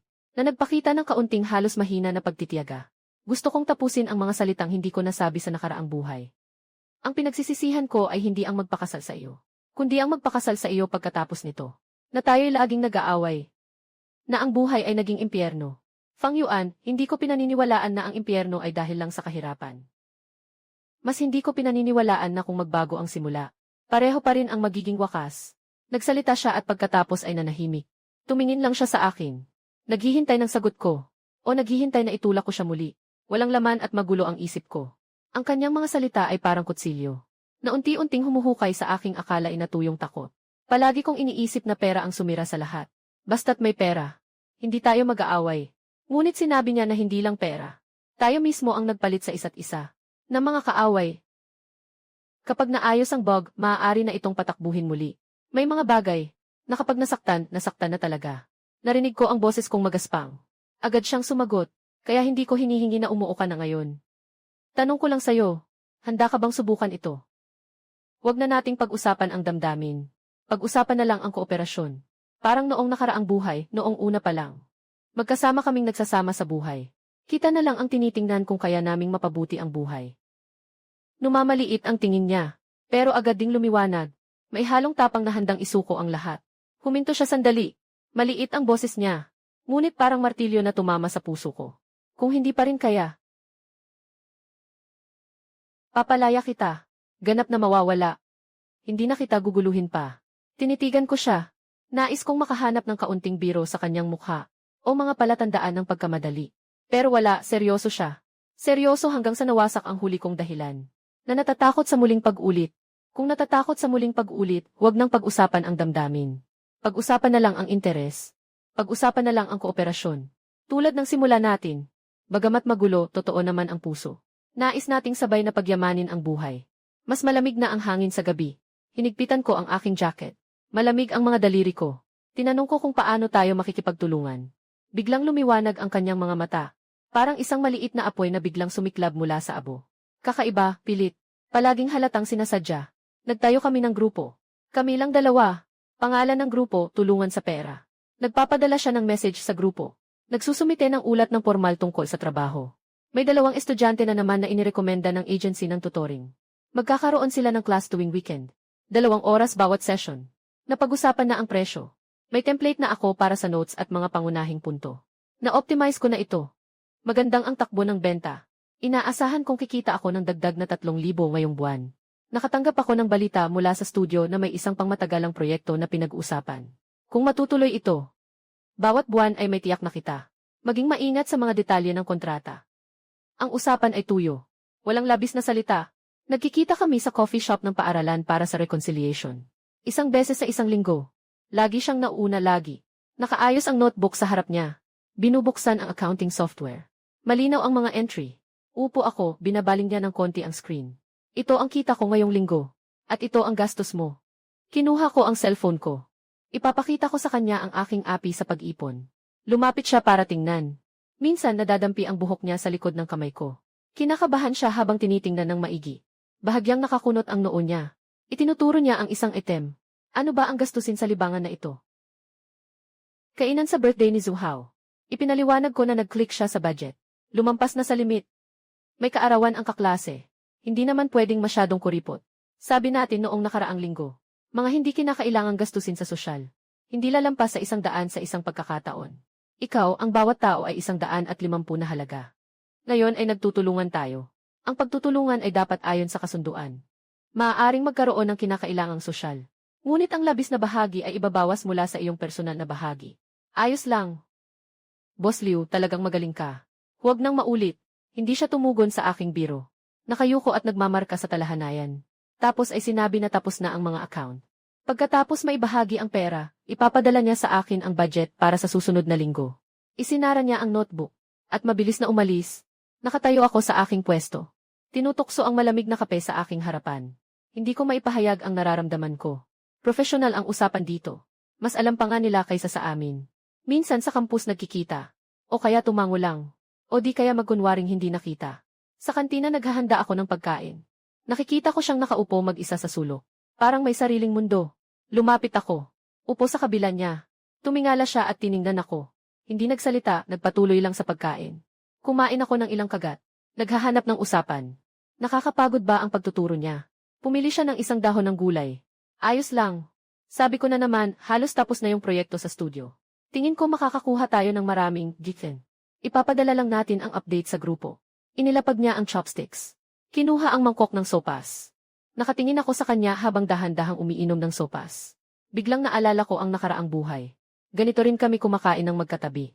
Ngunit kadalasang hindi kami nakakapagsalita ng marami. Dahil sa pera at mga maliliit na bagay, nag-aaway kami. At pagkatapos ay nagkakahiwalay ng hindi masaya. Ngayon, hindi na kami nag-aaway. Wala na rin kaming masabi. Tapos na akong kumain. Kinuha niya ang platito. Tumayo at nagsalita pagkatapos ay umalis. Ako ay nakatingin sa bakanting upuan sa kabila. Biglang naramdaman kong walang lasa ang kanin sa bibig ko. Si Zhou Hao ay lumapit. Nagpapatawa. Kuya Bei, anong nangyayari? Palagi kitang nakikita kasama si Liu Ruyan kamakailan. Pero pakiramdam ko, medyo kakaiba kayong dalawa. Nanonood pa rin ba kayo ng underground na relasyon sa Cold War? Umuwi ka na, tinulak ko ang ulo niya. Kasalukuyang pakikipagtulungan. Wala kang alam. Anong pakikipagtulungan? Magkaanak tayo. Napapatingin si Zhou Hao. Umiti ako, pero sa loob, medyo nakakalungkot. Kooperasyon nga. Sadyang kooperasyon. Ngunit masyadong malamig ang kooperasyong ito. Minsan, nagdududa ako. Yung mga pagtatalo sa nakaraang buhay, kahit masakit. Pero kahit papaano, mainit iyon. Kahit papaano, may buhay. Ano na ang tawag dito ngayon? Pero hindi ako huminto. Hindi rin siya, parang dalawang nag-aagawan na mountaineer. Walang gustong bumitaw muna. O umamin ng pagkatalo. Ganoon kami, medyo awkward, lumipas ang mahigit isang buwan. Lumalalamig ang panahon. Dumating na ang natitirang bayad sa proyekto. Mas marami pa kaysa sa inaasahan ko. Nag-report ako sa kanya sa grupo. Matagal siyang nag-reply. Congrats. 2 salita lang. Tinitigan ko ang mga salitang iyon. Hindi ko alam kung bakit ako nainis. Pina-finger ko ang screen. Nagsulat ako at binura. Huli kong ipinadala, may oras ka ba mamaya? Kain tayo para magdiwang. Pagkatapos kong ipadala, ibinagsak ko na ang cellphone sa mesa. Medyo nagsisisi ako. Lampas na ito sa saklaw ng ating kasunduan. Nanginig ang cellphone. Kinuha ko ito para tingnan. May dahilan siyang ibinigay. Naisip ko ang mga salitang iyon. Pinadulas ko ang gilid ng likod. Bumalik ako sa aking kasosyo. Tagumpay sa isang yugto. Hindi ba dapat ipagdiwang? Lumipas ang ilang minuto, siya ay bumalik. Oras at lugar. Nakapagpahinga ako. Mas lalo akong nakakaramdam ng kabiguan. Nag-book ako ng karinderya malapit sa school. Hindi mahal pero masarap naman. Sa nakaraang buhay, minsan lang kaming nagpakasaya. Maaga siyang dumating ngayong gabi. Nakamantel na makapal. Naka-scarf. Medyo namumula ang ilong niya sa lamig. Ipinasa ko ang menu sa kanya pero hindi niya tinanggap. Ikaw na ang pumili o kailang sa akin. Pumili ako ng ilang putahe. Lahat ito ay mga paborito niyang kinakain dati. Habang naghihintay sa mga pagkain. Medyo awkward ang sitwasyon. Naglagay ako ng mainit na tubig para sa kanya. Sabi niya, salamat. Nakahawak ang 2 kamay sa tasa para magpainit. Nakatingin siya sa labas ng bintana. Bigla siyang nagsalita. Maayos ang proyekto. Sabi ko, ayos lang. Hindi masyadong marami ang hinihingi ng kliyente. Mabilis ang pagbabayad. Tumango siya. Hindi ka na naman nagsasalita. Kapag dumating ang pagkain, tahimik tayong kumakain. Nasa kalagitnaan na tayo ng pagkain. Hindi ko na kayang tiisin. Liu Ruyan, hindi ka ba napapagod sa ganyan? Tumingin siya sa akin. Tinanong ko siya, huminto ang kamay niyang may hawak na chopsticks. Ano ba? Ganyan na ngayon. Tamang usapan. Walang labis na salita. Noong nakaraang buhay natin, nag-aaway tayo ng todo. Pero kahit papaano, nakakapagsalita pa tayo ng tao. Ngayon, ano na ito? Programa ng pakikipagtulungan ng mga robot. Ibinaba ko ang aking mga chopstick. Dahan-dahan niyang nilulunok ang pagkain sa bibig niya. Iniluwan niya at uminom ng tubig. Pagkatapos ay tiningnan niya ako at nagsabi. Sabi mo si Fang Yuan. Kung nasaktan ka na, nasaktan ka na. Sabi mo na matakot kang maulit ang parehong pagkakamali. Ngayon susundin ko ang sinasabi mo. Hindi na tayo mag-uusap tungkol sa damdamin. Tungkol lang sa kooperasyon. Basta pera lang ang habol. Di ba't ito ang gusto mo? Maitim ang tono niya. Tahimik din ang mata niya. Pero para kang pinagsampal sa mukha ko. Ito ang gusto ko. Magpapanatili ng distansya. Iwasan ang saktan. Pero kapag ginawa talaga niya iyon, pakiramdam ko mali lahat. Nabigla akong natigil. Napatigil ako. Hindi nakapagsalita. Humarap siya sa baba at nagpatuloy kumain. Bigla siyang nagsalita ulit. Pero hindi ganito, di ba? Mababa ang boses. Parang nag-iisa. Nanginig ang puso ko. Tumingin ako sa kanya, pero hindi siya tumingin. Walang malay niyang sinaksak ang kanin gamit ang chopsticks. Sa wakas, itinaas niya ang kanyang mga mata at tumingin sa akin. Parang medyo namumula ang kanyang mga mata. Pero maliwanag ang mga mata. Sa tingin ko, medyo walang gana rin. Kahit na sa oras ng pagtatalo. Alam ko na kung ano ang iniisip mo. Ngayon, hindi ko na alam. Medyo hindi ko na kaya. Liu Ruyan. Huwag ka munang magsalita. Pinutol niya ako. Humigop siya ng ilong. Pinigilan ang mga luha. Tinutok ang tingin sa akin. Hindi ko na kayang tiisin ang malamig na pakikipagtulungan na ito. Ayaw kong pag-usapan ang pera lang sa iyo. Pag-usapan ang proyekto at ang budget. Hindi ko rin kayang tiisin na umiwas ka sa akin. Nagtatago ka na naman ng pagtingin sa akin. Hindi ko na kayang tiisin. Ngayon, mas mayaman tayo kumpara sa nakaraang buhay. Ngunit ang buhay natin ay mas walang saysay kaysa noon. Mas walang kabuluhan pa. Hindi malakas ang boses niya. Ngunit bawat salita ay malinaw. Bumabagsak sa tahimik na silid. Nagmamadaling pumasok ang waiter para maghatid ng pagkain. Narinig ko ang huling sinabi. Nang magkamali ako, muntik nang mabuhos ang sabaw. Pasensya na. Nabahala ako, iniwan ng waiter ang pagkain. Mabilis siyang umalis, at sinara pa ang pinto ng maayos. Tumingin ako sa kanya, ang kanyang mukha ay bahagyang namumula dahil sa kasabikan. Tumingin sa kanyang mga nakakasilaw na mata. Wala na ang dating kapanatagan at paglayo. Tanging ang matagal ng pinigilang hinanakit at galit, at isang nag-aalab na apoy.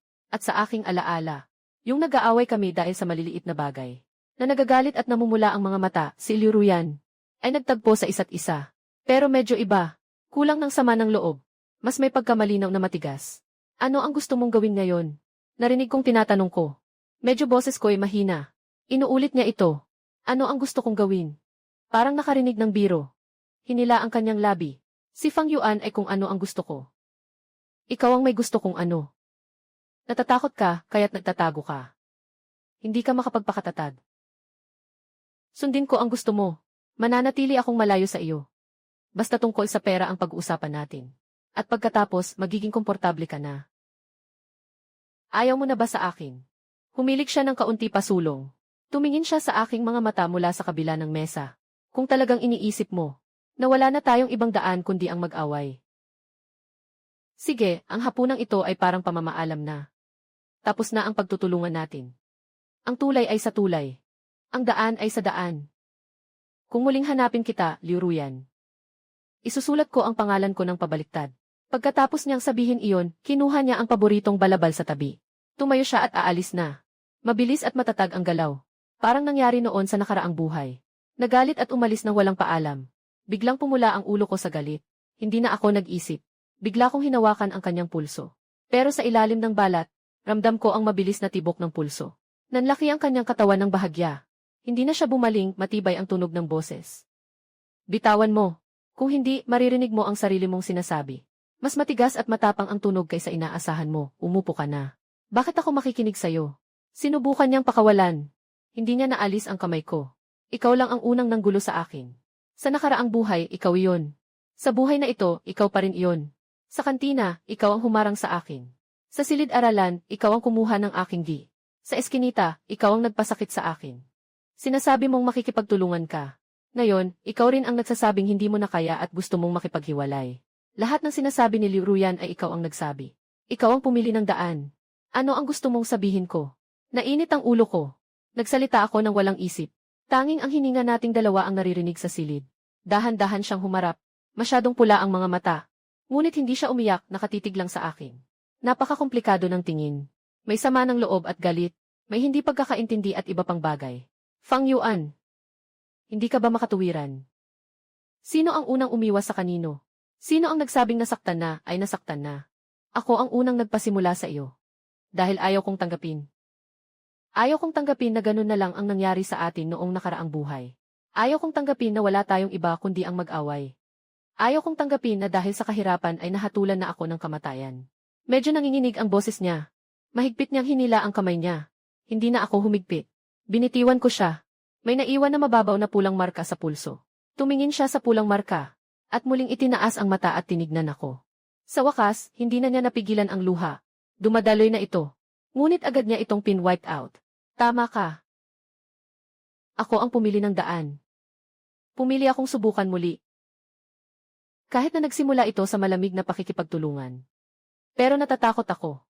Fang Yuan, natatakot ako na ikaw pa rin yung tao na naguguluhan kapag may problema. At hindi nagsasalita. Natatakot akong maging muli yung taong masyadong mapaghimagsik. Na punong-puno ng pera sa isip. Sa huli, ang buhay ay magiging magulo at walang saysay. Pinipigilan ko ang sarili ko. Nakikipag-usap lang ako sa iyo tungkol sa pera. Dahil hindi ko alam kung paano pa makakalapit sa iyo. Pero talagang hindi ko na kaya. Mas mahirap ito kaysa sa palaging nag-aaway tayo. Sabi niya na may hikbi, hindi na siya makapagsalita. Huwag siyang lumingon, ayaw niyang makita ko ang kanyang ekspresyon. Naiwan na lang sa puso ko ang isang maasim na putik. Tumayo ako. Lumapit ako sa kanya. Mababa ang boses ko. Pwede bang umamin na ako? Hindi siya kumilos. Hindi ako natatakot sa'yo. Natakot ako sa sarili ko. Natatakot akong hindi ko mababago ang mga masamang ugali ko mula sa nakaraang buhay. Natatakot akong muling mabigo ka. Natatakot akong ulitin natin ito at sasabihin mo na nagsisisi ka. Umiwas ako sa iyo. Dahil sa tingin ko mas mabuti kung lumayo tayo sa isa't isa. Sa kahit anong paraan, hindi ka na muling iiyak dahil sa akin. Dahan-dahan siyang lumingon. Pulang-pula ang mga mata at dulo ng ilong niya. Parang kuneho. Ano bang ibig mong sabihin ngayon? Sobrang hirap makipagtulungan. Huwag na tayong makipagtulungan. Nawala ang liwanag sa kanyang mga mata. Agad akong nagdagdag. Ang ibig kong sabihin ay, magpalit ng paraan. Tulad ng sinabi mo, subukan mo pero huwag lang subukan kung paano kumita. Huwag mag-ingay, subukan din. Paano makipag-usap ng maayos? Paano maging magkasama ng maayos? Kung subukan mo at hindi pa rin umubra, papalayain kita. Tumingin sa kanyang basang mga mata. Matagal na siyang nakatingin sa akin. Sobrang tagal na kaya't nagsimula ng kumabog ang puso ko. Naisip ko na baka nakasabi na naman ako ng mali. Bigla siyang tumayong tipto. Dumikit siya sa labi ko ng isang sandali. Yung lugar na kanyang hinalikan. Mainit na mainit. Lumayo siya ng isang hakbang. May mga bakas pa ng luha sa kanyang mukha. Ngunit ang kanyang mga mata ay nakakasilaw. May kaunting tapang na parang sumuko na. At may bahagyang kahihiyan na mahirap makita. Ito ang paunang bayad, Fang Yuan. Nakakancel na ang ating kasunduan. Nagsimula na ang panahon ng pagsubok. Medyo hoarse pa ang kanyang boses. Ngunit malinaw. Humigop siya ng ilong. Ang tono ay galit na galit. Ngunit walang gaanong banta. Kung muli kang magtatago sa akin. Pupunta ako sa ilalim ng dormitoryo niyo at tatawagin ang pangalan mo. Tatawagin hanggang sa lumabas ka. Humigop siya ng ilong. Masyadong matigas ang tono. Pero walang kapangyarihan. May sahod ba sa probation? Boss, sobrang hoarse ng boses ko. Nagtaka siya sandali. Itinaas ang mata at tinignan ako. May luha pa sa sulok ng mata. Pero hindi niya napigilan. Pumutok ako ng tawa. May hapunan. Sabi niya, malambot ang boses. May ilong na tono. Tumawa rin ako. Nakatukod ako sa kanyang mga labi. Sa buhay na ito, ikaw na ang kasama ko. Sa labas, naglalakad ang maliliit na snowflakes. Dumapo ang mga ito sa salamin. Agad itong natunaw. Nabigla ako sa tunog ng alarm ng cellphone. Ang matinis na tunog ay parang kutsilyo. Napumutol sa ingay ng kantina sa harap ko. Ang mainit na halik ni Liu Ruyan. At ang unang nyebe na bumagsak. Bigla akong nagising at bumukas ang aking mga mata. Nasa harap ko ang pamilyar ngunit kakaibang kisam. Ang puso ko ay nagbubuni sa loob ng dibdib. Ang tainga ko ay umaalingaw-ngaw. Nakahiga ako sa kama. Hindi ko matukoy kung anong oras na. Ang alarm clock ay sobrang ingay, patayin mo na. May naririnig akong malabo na boses ni Liu Ruyan sa tabi, na may kasamang parang pagkalango at kaunting inis. Nakatigatig ako at humarap. Siyan ay nakatalikod sa akin, nakahiga sa tagiliran. Mahigpit na nakabalot sa kumot. Tanging ang magulong buhok ang nakalitaw. Sa tabi ng kama, nagkalat ang ilang mga bil. Mga bil ng kuryente at tubig. Sa labas, may mahamog na liwanag ng umaga. Hindi ito ang maliwanag na bintana ng kantina. Hindi ito ang gabi ng nyebe sa gitna ng lawa. Nangangatog ang kamay ko habang hinahanap ang cellphone. Pinindot ko ang alarm. Nagliliwanag ang screen. Ipinapakita ang petsa, Enero 26, 2026. Lunes ng umaga, alas 7. Hindi ito 10 taon na ang nakalipas. Wala rin akong muling pagsilang sa lahat ng iyon. Unang pagkikita sa kantina. Sadyang pag-iwas. Tunggalian sa pavilion sa gitna ng lawa. Halik sa karaniwang kainan. At ang salitang sa buhay na ito, ikaw lang. Isang panaginip lamang ito. Isang mahabang panaginip na tunay na nakakasakit. Lumiko si Liu Ruyan. Hindi pa nagbukas ang mga mata. Bakit hindi ka pa bumangon, hindi ba't makikita mo ang kliyente ngayon? Kung hindi ka pa babangon, malilate ka na. Masyado ang kanyang tono. Ngunit narinig ko ang manipis na yelo sa ilalim. Kagabi, nag-away na naman kami. Bakit nga ba kami nag-away? Oh, dahil ang sahod ko ngayong buwan ay naantala na naman ng ilang araw. At kahapon ay nagpunta ang landlord para manghuthot ng upa. Naging magulo hanggang sa huli. Si Liu Ruyan na may pulang mga mata ay nagsabi kay Fang Yu. Hindi ko na talaga kaya. Kailan kaya matatapos ang ganitong buhay? Hindi ko na natatandaan kung paano ako nakatulog. Wala na akong alaala. At nagkaroon ako ng panaginip na iyon. Napakahaba at napakatotoong panaginip. Nakahiga ako sa kama. Tinitingnan ang mansa sa kisam na hindi gumagalaw. Bawat detalye sa panaginip ay napakalinaw at nakakatakot. Ang malinis na tunog ng pinggan ni Liu Ruyan nang ibinaba niya ito sa kantina. Ang mainit na hininga niya nang siya ay lumapit at nagsalita. Ang pagod at pagtitiyaga sa kanyang mga mata. At ang huling halik na mailuha. Sa wakas ay binuksan ni Liu Ruyan ang kanyang mga mata at tumingin sa akin. Fang Yuan, ayos ka lang ba? Bakit ang pangit ng kulay ng iyong mukha? May bahagyang alalahanin sa kanyang tinig. Ngunit agad itong naitago. Naging pangkaraniwan na lamang. Lumiko ako at tumingin sa kanya. Si Liu Ruyan, 32 taong gulang, ay may mga pinong linya sa sulok ng kanyang mga mata. Ang balat niya ay hindi na kasing makinis tulad ng sa mga panaginip. Ang kanyang mga mata ay may dala ng pagod at pag-iingat mula sa mga nakaraang taon. Ngunit ang mga mata niya ay nananatiling mga mata pa rin. Sa mga sandaling ito, siya ay medyo naguguluhan habang nakatingin sa akin. Bumuka ako ng aking bibig. Ngunit hindi makagawa ng buo at kumpletong tunog ang aking lalamunan. Gusto kong sabihin. Nananaginip ako. Sa panaginip, bumalik tayo sa 10 taon ang nakalipas. Muling magsimula. At napagpasyahan kong makasama ka magpakailan paman. Parang nakakatawa yata. Paano kaya mag-react si Liu Ruyan? Siguro tatawa ng malamig. Sabi ni Fang Yuan, hindi ka pa bagising. Pagkatapos ay humarap ulit at magpatuloy matulog. O kaya ay magising na at maghanda sa trabaho. Umakyat si Liu Ruyan mula sa kama. Humawak sa ulo niya at humila. Binuksan niya ang kumot at bumangon. Nasuot ang kanyang medyo maputlang pangtulog. Pumunta sa maliit na banyo. Nakita ko ang kanyang payat na likuran. Parang humigpit ang puso ko. Sa panaginip, yung tumanggi sa manliligaw sa eskinita. Si Haksinting ay naglabas ng screenshot ng ipon. Sa karinderya, may mga luha sa mata, sinabi niya. Hindi ko na kayang tiisin ang ganitong malamig. Na nakipagtulungan kay Liu Ruyan. At ang taong ito na nahihirapan para sa kabuhayan. Isang pagod na babae na nag-overlap. At muling naghiwalay, isang buhay, matapang at matigas ang ulo. Isang manhid, pagod at nag-ingat. Lahat sila ay si Liu Ruyan. Lahat sila ay akin. Biglang umupo si Liu Ruyan mula sa kama. Medyo nahihilo. Ngunit wala na akong panahon para dito. Pagpasok ko sa banyo, nasa gitna si Liu Ruyan sa pagsisipilyo. May bula sa bibig niya. Nakangiti siyang nanlaki ang mata habang tinitingnan ako sa salamin. Nakatayo ako sa pintuan. Medyo nanginginig ang boses ko. Nakahawak si Liu Ruyan sa toothbrush. Bumaba ang ulo at sumagot ng medyo baliko. Tinitingnan ko ang mga mata niya sa salamin. Yung mga salitang paulit-ulit kong inisip sa panaginip ay sumisiksik sa aking bibig. Ngunit naipit. Sasabihin ko sana na pasensya na. Sasabihin kong simulan natin ulit. Sasabihin kong magsisikap akong kumita. Hindi na kita pababayaan sa mga problema sa pera. Sa nakalipas na 10 taon, hindi ko mabilang na nasabi na ito. Bawat pagtatalo, bawat pag-aayos, bawat titig niya na puno ng disappointment. Nasabi ko na, pero ano ang nangyari? Mahirap pa rin magbayad ng upa. Nakaipon pa rin ang mga bill sa tabi ng kama. Unti-unting nawawala ang liwanag sa kanyang mga mata. Nagmumog si Liu Ruyan. Pinunasan ang kanyang bibig gamit ang tuwalya. Lumiko siya at tumingin. Ano ba talaga ang gusto mong gawin? Malinaw na may pagka-impatient na ang tono niya. Masyadong masikip ang oras sa umaga. Nakatayo ako ng walang malay sa pintuan ng banyo. Gusto sanang magsalita pero hindi makapagsalita. Huminga ako ng malalim. Nanonood ako ng panaginip. Isang napakahabang panaginip. Sabi ko, mas matatag na ang boses ko kaysa kanina. Tumingin ako sa kanyang mga mata. Sinasabi ko ng bawat salita. Sa panaginip, bumalik tayo sa universidad. Muling nagsimula. Nakita pa rin kita sa kantina. Pero ngayon, umiwas na ako. Nagpanggap na hindi kita nakita. May bahagyang pagbabago sa ekspresyon ni Liu Ruyan. Hindi ito ang damdamin ng pagkagalak, kundi isang uri ng komplikadong emosyon. Sa halos pang-aasar na ekspresyon, tinanong niya. At pagkatapos, sa panaginip, mabuti ang aming buhay. Yaman na kami. Hindi na kami nagtatalo tungkol sa pera. Mababa ang boses. Umiling ako. Wala, huminto ako sandali. At nagpatuloy, sa panaginip, mahirap pa rin kami. Pero iba. Kumislap ang mga mata ni Liu Ruyan. Lumiko siya. Nagsimula siyang maghugas ng mukha. Ang tunog ng tubig ay umaagos. Nagtakip sa emosyon sa kanyang boses. Kaya nga, sa panaginip, naayos natin ang problema. Hindi alam kung ano ang mangyayari paggising. Kakakapanahon lang namin magdesisyon na subukan ulit.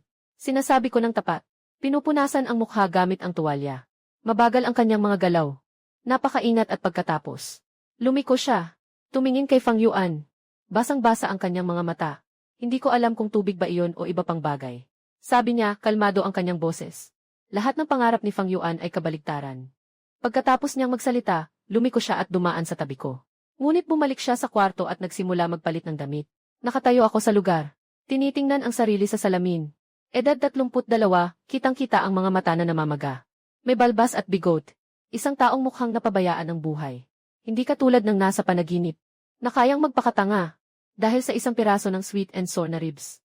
Bigla kong naisip ang sinabi ni Liu Ruyan sa panaginip tungkol kay Fang Yuan. Hindi ako naniniwala na ang impyerno ay dahil lamang sa kahirapan. Hinila ng lalaking nasa salamin ang kanyang labi. Nagpakita ng ngiti na mas pangit pa sa pag-iyak. Ang mga pangarap ay kabaligtaran. Ibig sabihin, sa realidad, wala tayong pagkakataong muling magsimula. Walang pagtutunggali kay Huxinting. Walang halik na mailuha. Sa realidad, may mga hindi matatapos na bayarin. Walang katapusang pagtatalo. At araw-araw na naubos na damdamin. Nang lumabas ako sa banyo, nakaayos na si Liu Ruyan. Sa harap ng salamin na may bitak, inaayos ang kanyang damit. May interview siya para sa bagong trabaho ngayon, na may kaunting mas mataas na sahod kaysa sa kasalukuyan. Pero mas mahaba ang biyahe. Sasama na ako sayo. Bigla akong nagsalita. Tumigil sandali si Liu Ruyan sa pag-aayos ng kanyang damit. Tumingin siya sa akin sa salamin. Hindi mo na kailangang makita. Nasa kanluran ba ang kliyente, hindi naman ito daan. Sasama kita sa istasyon ng subway. Malamig sa umaga, patuloy akong magpupursige. Hindi na tumanggi si Liu Ruyan. Tahimik na nag-aayos ang dalawa. Tahimik na kumakain ng almusal. Tulad ng napakaraming umaga noon. Nang umalis kami, tinulungan ko si Liu Ruyan na dalhin ang bag. Tumingin si Liu Ruyan sa akin. Walang sinabi. Bakit malamig pa rin sa umaga? Parang kutsilyo ang hangin sa mukha. Magkasama tayong naglalakad. Nasa gitna ay may distansyang kasing layo ng isang kamao. Hindi malapit, hindi rin malayo. Nang makarating kami sa pasukan ng istasyon ng subway, bigla ko siyang tinawag. Liu Ruyan ay humarap. Hinampas ng hangin ang kanyang buhok, kaya't medyo magulo ito. Bagamat ang panaginip na iyon ay isang panaginip. Pero sa tingin ko, tama ang sinabi mo sa panaginip. Tumingin ako sa kanya. Sabi ko ng seryoso. Walang sinabi si Liu Ruyan. Tumingin lang siya sa akin. Sa pagitan natin, bukod sa problema sa pera, talagang may iba pang mga problema. Bubuti na ako sa hinaharap. Nagpatuloy akong magsalita. Ang boses ay medyo humahampas sa hangin. Bumuka siya ng bibig. Gustong magsalita. Ngunit sa huli, huminga na lamang siya ng malalim. Sabi niya, umuwi na tayo. Huwag kang mahuli. At pagkatapos ay lumingon siya at pumasok sa istasyon ng subway. Nakatayo ako sa aking kinaroroonan. Tumingin habang unti-unting nawawala ang kanyang payat na likuran sa gitna ng tao. Parang may kulang sa puso ko. Maayos ang pag-uusap sa kliyente. Nakapag-sign na ng kontrata. Pumasok na ang paunang bayad sa araw na iyon. Tumingin ako sa dagdag na pera sa aking mobile banking. Ang unang reaksyon ko ay mag-message kay Liu Ruyan. Binuksan ko ang WeChat. Hanapin ang chat window namin ni Liu Ruyan. Huling usapan namin ay 5 araw na ang nakalipas, tinanong niya ako. Nabayaran na ba ang sweldo? Muling nagmamadali ang landlord. Sasagutin ko agad. Maghintay pa ako, tapos wala nang iba. Matagal kong tinitigan ang window na iyon. At nag-umpisa na akong mag-type. Kapag dumating na ang pera o may kasunduan na sa upa. Nag-send ako ng tanong kung anong gusto ng misis na kainin sa gabi. Bibili ako ng mga sangkap at magluluto. Nag-send ako at naghintay sa screen para sa sagot. Naghintay ako ng ilang minuto. Walang tugon. Kinuha ko ang cellphone ko at pumunta sa palengke. Bumili ako ng mga ribs na gustong-gusto ni Liu Ruyan. Bumili rin ako ng broccoli na madalas niyang sinasabi na gusto niyang kainin. At bumili ako ng isang maliit na baukwet ng bulaklak. Nang makauwi ako, hindi pa bumabalik si Liu Ruyan. Nagsuot ako ng apron. Yung apron na iyon ay binili ni Liu Ruyan noong unang taon ng aming kasal. May mga nakaprint na 2 nakakatawang carton beer dito. Ngayon ay nagsimula ng maputla ang buhok ko. Nagsimula na akong magluto. Pork ribs na may asim at tamis, ginisang broccoli, kamatis at itlog na sopas. Mga simpleng lutuing bahay lang ito. Pero dati, si Liu Ruyan ang madalas gumawa nito. Ako, bobo at magulo, nag-aksaya ng mahigit 1 oras. Nagawa kong magulo ang kusina. Pero sa wakas, naihain ko na ang pagkain sa mesa. Katatapos lang ayusin ang mga pinggan at kubyertos. Puminto ang pintuan, pumasok si Liu Ruyan. May dala siyang pagod sa mukha. Ngunit nang makita ang pagkain sa mesa, napaatras siya. Nakatayo siya sa pintuan. Hindi nagpalit ng sapatos, tinitingnan lang ako. Tumingin sa pagkain sa mesa. at tiningnan ang nakakatawang cartoon beer apron na suot ko. Ikaw? Medyo boses niya ay hoarse nang magsalita. Sabi ko, magkunwari, na hindi ko nakita ang gulat sa kanyang mga mata. Dahan-dahang nagpalit ng sapatos si Liu Ruyan. Ibinaba ang bag at pumasok sa banyo upang maghugas ng kamay. Nang lumabas siya, nakahanda na ang pagkain. Umupo silang dalawa sa maliit na mesa pagkain. Tahimik na kumakain. Kamusta ang interview? Ayos lang, naghihintay ng balita. Kumuha si Liu Ruyan ng isang piraso ng buto-buto. Nagat ng isang kagat. Huminto sandali, umiti ako. Ayos lang, hindi masyadong sunog. Kumuha rin ng isang piraso. Talagang okay lang. Medyo matamis lang kasi masyadong maraming asukal. Pero walang nagsabi. Sinabi ko na dumating na ang paunang bayad. Ihahatid ko sa'yo. Sumagot si Liu Ruyan. Nakatuon sa pagkain. Itinaas niya ang kanyang ulo at tumingin sa akin. Sabi mo kanina umaga kung ano ang babaguhin mo. Napatigil ang gamit ko sa pagkain sa gitna ng paghawak. Tumingin ako kay Liu Ruyan. Nagniningning ang mga mata niya sa ilaw. May pag-usisa. At bahagyang may pag-iingat na pag-asa.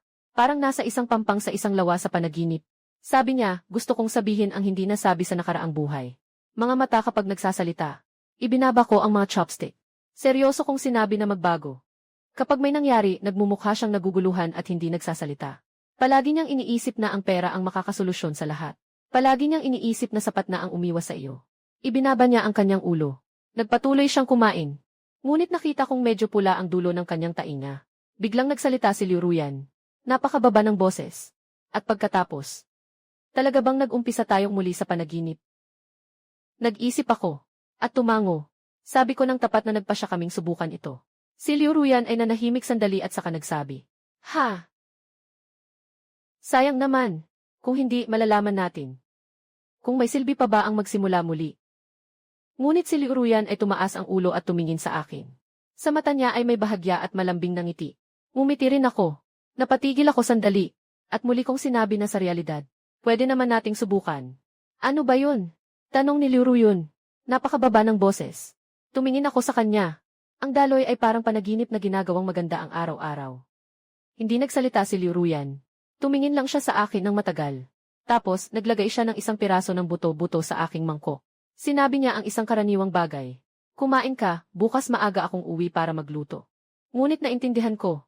Dahan-dahan kong hinawakan ang kamay ni Liu Ruyan sa ilalim ng mesa. Nagtigilan ang mga daliri ni Liu Ruyan. Tapos dahan-dahan siyang humupa.